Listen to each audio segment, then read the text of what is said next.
quoi, Martial? Je suis Camerounais. Et franchement, je vois le Maroc à travers la télé depuis mon pays. Et ce Maroc qui est la porte d'entrée en Europe, selon nous. J'ai voyagé de pays en pays pour arriver ici. Franchement, le Maroc, c'est mon cauchemar. Et c'est le cauchemar de tous les Africains noirs. Comme les Marocains nous appellent, les Africains noirs. Je suis arrivé au Maroc. Notre objectif ici, je crois bien, c'est m'élire. Nous ne sommes pas au Maroc pour vivre. Et tous les Marocains le savent bien, que nous ne sommes pas ici pour vivre. Notre problème, notre objectif, c'est m'élire. Et ça fait plus de 5 fois que j'ai franchi le sol espagnol. Et dans les 5 fois, j'ai été refoulé 5 fois. Les 4 dernières fois, avant la 5e fois que j'ai eu ce mal que vous êtes en train de filmer là, franchement, à chaque fois que la Guardia civile me remettait entre les mains des militaires, ouais, ce n'était pas du chocolat ou le lait. Cette bastonnade était intense. Cette main, elle n'est plus normale. Depuis le Cameroun, elle était normale. Je me suis cassé 2 fois. Et sur les 2 fois qu'on m'a arrêté, on a cassé la première fois. La deuxième fois, elle a été cassée toujours par les militaires marocains. Je ne peux pas compter le nombre de camarades qui sont victimes comme moi. Chaque jour, il y a des camarades qui sont les mains cassées, qui ont les pieds cassés, les têtes percées, les yeux percés. Les yeux percés même. Il y a d'autres qui ont perdu leur vue. Les militaires visaient les pieds. Oui. Sur les gens se vanissent. Tout à l'heure, je disais le Maroc, c'est notre cauchemar parce que parfois en forêt, quand il nous arrive d'attaquer, on retrouve, excusez-moi, on retrouve les têtes des camarades. Oui, on retrouve les têtes des camarades. Il n'y a pas leur corps. Oui, il y a des camarades ici au Maroc qui sont perdus. On ne sait pas où ils sont en Europe, où ils sont retournés, mais ils sont morts. Moi, je vous dis la vérité. Le 18, mon dernier refoulement que j'ai suivi tout à l'heure, le 18, nous sommes arrivés en forêt à Mariwari. Et non seulement qu'à Mariwari, pour y arriver, nous allons d'abord combattre contre les clochards qui viennent nous piquer de l'argent, qui viennent nous poignarder. Nous sommes arrivés à Mariwari, mardi. Mercredi, au bout de 9h30, nous étions au nombre de 13. Nous sommes allés escalader la barrière. Et cette barrière, ce n'est pas du chocolat, c'est 3 barrières. La première barrière, non seulement qui est en tout de 3 mètres, il y a un barbelé qui a la taille de 1 mètre, largeur peut-être de 30 centimes. Il faut maintenant au milieu de la barrière, il y a le barbelé. En haut, il y a le V. Jusque-là, nous avons traversé toutes les étapes. Nous étions 10 à franchir le sol espagnol. Nous sommes partis se réfugier au camp militaire espagnol. Arrivé au camp militaire espagnol, les militaires nous ont fait comprendre que, camarades, ça y est. Ici, on va vous amener à l'hôpital. Et après l'hôpital, on va vous amener au camp des réfugiés. À notre surprise, la Guardia espagnole, ils sont venus, la sécurité. Ils les ont amenés dans leur camp, au sous-sol. Ils ont porté les gants parce qu'ils sont trop racistes. Ils ne nous touchent pas avec les mains. Ils ont porté les gants et se sont mis à s'entraîner militairement sur nous. Oui. Après cette bastonnade, ils nous ont remis dans les voitures. Ils nous ont emmenés par la petite porte. Parce qu'ils ne pouvaient pas passer à la guérite centrale avec nous. Ils nous ont emmenés par la petite porte. C'est là-bas, quand ils sont venus, vu notre état, dans un premier temps, les militaires marocains, ils ont refusé. Oui. C'est après maintenant, il y a parmi la Guardia civile, il y a certains qui parlent arabe. Ils ont décalé avec les militaires, les plus gradés. Ils ont parlé en arabe. Après, comme nous sommes trop curieux, il y en a vu, échange de monnaie. Comment l'argent traversait la grille pour venir au côté marocain. C'est après, les militaires marocains, ils ont dit, ok, camarades, ça y est, ouvrez la grille, sortez, sortez. Il y a le docteur qui va vous, de refoulement normal, il y a le docteur qui va vous soigner. Après, ils sont venus avec la bétadine, ils ont seulement fait comme ça dans nos plaies, et nous ont mis dans la voiture, refoulement. Ils nous ont emmenés à la gendarmerie. La gendarmerie, ils nous ont pris, ils nous ont emmenés à la brigade. La brigade, ils nous ont entendus, après, nous sommes partis à l'hôpital. À l'hôpital, on n'a pas eu de soins. Le docteur en question, il a pris le téléphone, il nous a dit, voilà le numéro des Sans Frontières, si vous voulez les médicaments, appelez les Sans Frontières. C'est là où on a pris son téléphone, on a appelé les Sans Frontières. Les Sans Frontières étant à Oujda, ils ont appelé la pharmacie qui est à côté de l'hôpital, la pharmacie de l'hôpital. Ils nous ont demandé de se diriger là-bas, ils vont nous donner leur remède et ils vont envoyer l'argent à la pharmacie par l'agence d'expédition. C'est là où on a pu le remettre, nous sommes revenus à l'hôpital. Carrément, tout ce que l'hôpital nous a donné, c'était de dormir. Parce que ma première, c'était depuis que je suis au Maroc, ça fait plus de 2 ans. Et sur les 2 ans, la première fois que j'ai dormi dans une maison, c'était à l'hôpital. Parce que premièrement, même si tu as de l'argent, tu ne peux même pas louer une maison ici. Parce que c'est le cauchemar, c'est l'enfer. Ensuite de cela, à l'hôpital, malgré notre état, les policiers sont venus avec les menottes. C'est là on a dit,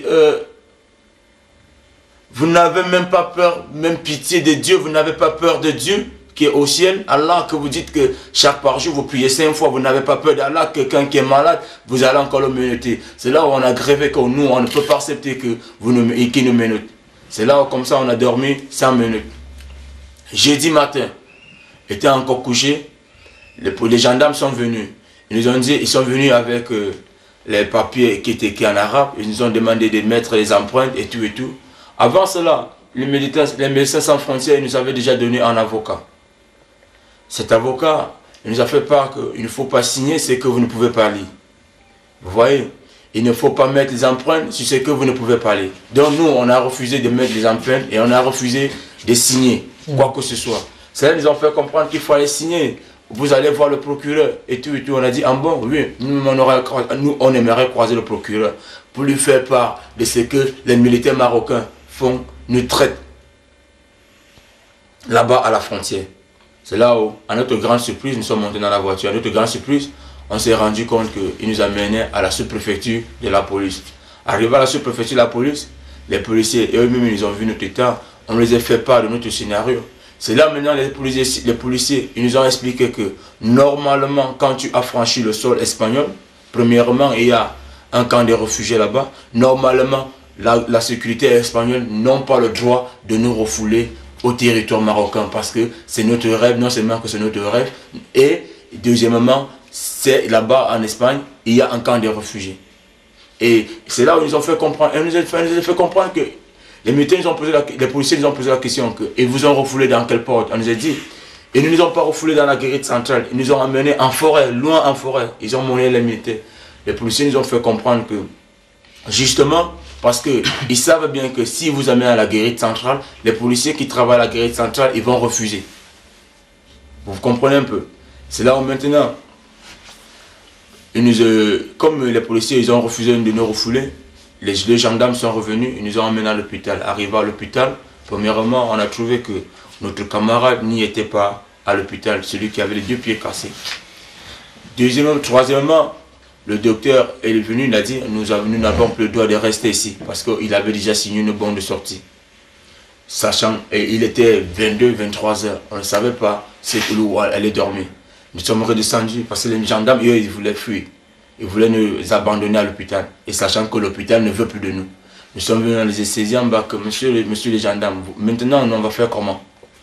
Vous êtes venus ici, vous avez dit le matin qu'on va aller voir le procureur, vous ne nous avez pas mené chez le procureur. C'est là nous dit, il faut comprendre que, vous voulez quoi maintenant? Vous voulez qu'on fasse quoi? Nous, on les a dit, on veut Mélia. De toutes les façons, nous, on a un avocat. On va lui faire part de la situation.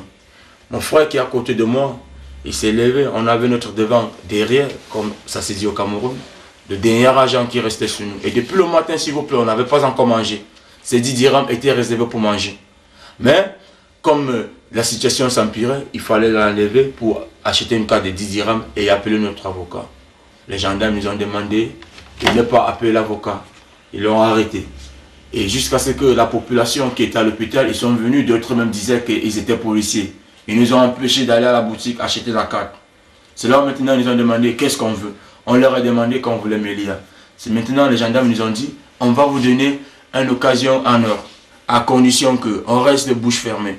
On leur a demandé l'occasion est laquelle. Ils ont fait comprendre qu'on vous donne Mélia maintenant.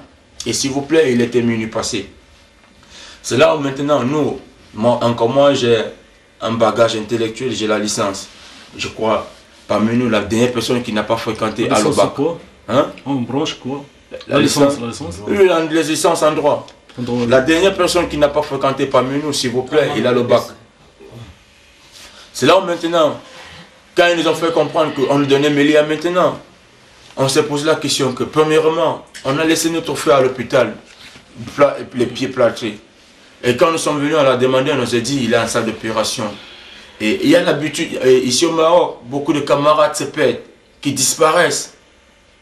On ne sait pas où ils sont, peut-être parfois d'autres meurent. Nous, et quand ils nous ont proposé cette occasion de Mélia, nous on s'est dit peut-être qu'ils voulaient qu'on traverse le sang de notre camarade. Peut-être qu'ils voulaient que, à l'échange de notre camarade qui a disparu, on nous donne Mélia, on a refusé. Et il y avait une deuxième condition, pourquoi on a refusé, parce que quoi? Un deuxième cas, pourquoi on a refusé?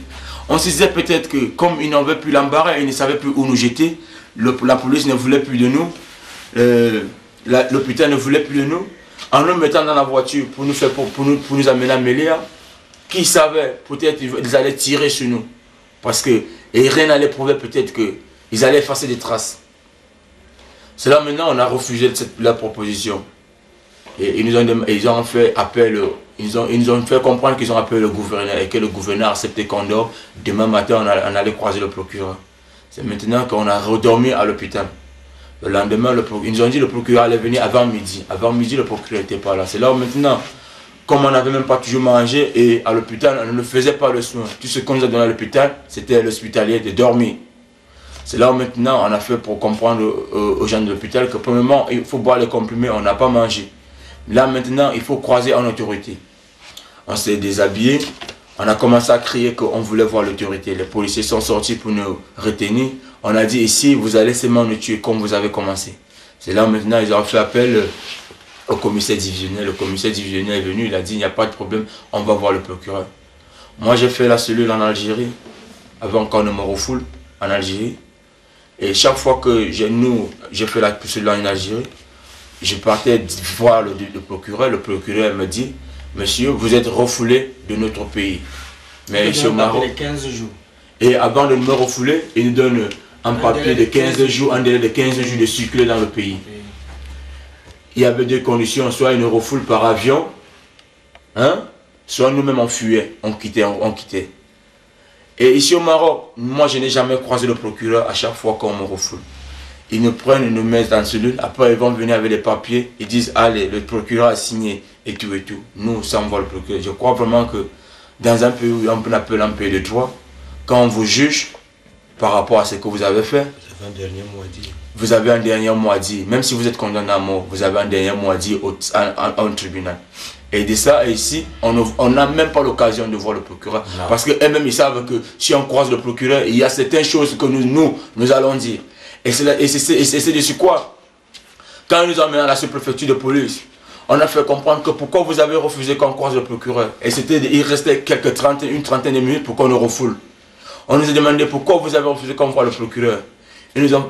On les a fait comprendre que parce que vous avez eu peur que nous, on allait dire au procureur ce qui se passe au niveau des frontières par rapport aux militaires.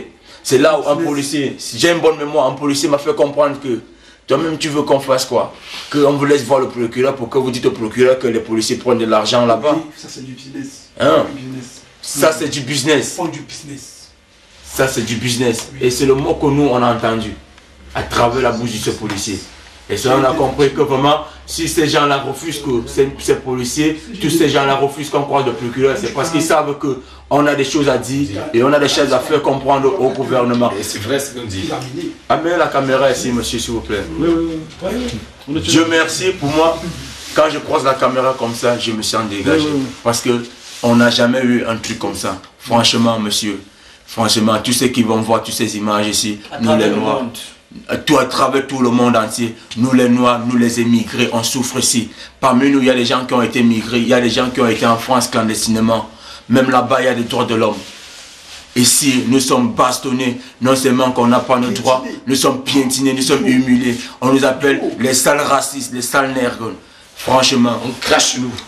Vous qui allez voir ces images, si vous pouvez faire quelque chose pour les émigrés qui sont au Maroc, venez à notre secours parce que ici, on a trop de souffrance, on a trop enduré. Et il y a un deuxième problème un dernier problème que j'aimerais dire. Un dernier truc que j'aimerais dire. Franchement, encore moi, je suis fatigué. S'il y a possibilité de retourner dans mon pays, je retourne dans mon pays. Et jusque-là, ces Marocains ne veulent pas toujours nous refouler dans nos pays. Ils nous refoulent en Algérie. L'Algérie, c'est pas mon pays. L'Algérie nous refoule au Maroc. Depuis des années, tous les 2 ans que j'ai fait ici, je suis jonglé comme le ballon. Tous ceux qui vont visionner toutes ces images à travers le monde entier, venez en secours. Et ici, nous sommes appelés camarades. Nous sommes appelés camarades. Pardon, venez à notre secours. Merci. Que justice, que Dieu seul soit et que justice prenne moi. Amen.